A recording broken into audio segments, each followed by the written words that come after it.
দিন আবু তাহেরি হুজুর কি বলছে শুনেন। আসলে হুজুর ভালো কথা বলেছেন। আকীদা খারাপ হতে পারে হুজুরের, কিন্তু ভালো কথা বলেছেন। স্বরাষ্ট্র উপদেষ্টা তিনি ঘোষণা করছেন যে যারা হাদিকে এভাবে গুলি করছে যদি ওই তাকে ধরাই দিতে পারে 50 লক্ষ টাকা দিবে। কত? এই কথাটা আমার কাছে পছন্দ হয়েছে না। একজন স্বরাষ্ট্র উপদেষ্টা এভাবে কথা বললে হবে না।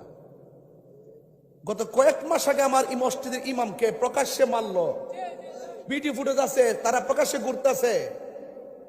ওই সময় যদি ওই সমস্ত খুনিদের গলা টিপে ধরা হতো, আজকে হাদিকে গুলি করার সাহস পেত না। আলু দিয়ার পেঁয়াজ দিয়ে বুঝদন যেত না। কথা কোন ঠিক না বেটি? তাহলে আমার ভাই বললো, আমার ভাইদের প্রাণের দাম নাই। আপনারা এই সমস্ত খুনিদেরকে আস্কারা দেন দিক কই? এক বিচারের জন্য পাগল হয়ে যান, আরেক বিচার ছেড়ে দেন। আজকে যদি রইসুদ্দিনের খুনিদেরকে প্রকাশ্য শাস্তির আওতায় আনা হতো, আজকে আমার এই হাদিকে গুলি দেওয়ার সাহস কেউ পেত না। আরেকটা আছে, কেউ কাউরে মারলে ঠাসকার টেক দিয়ে দেয়, এমুকে মারছে বেটা তদন্তটাকে গসকিল লেগে।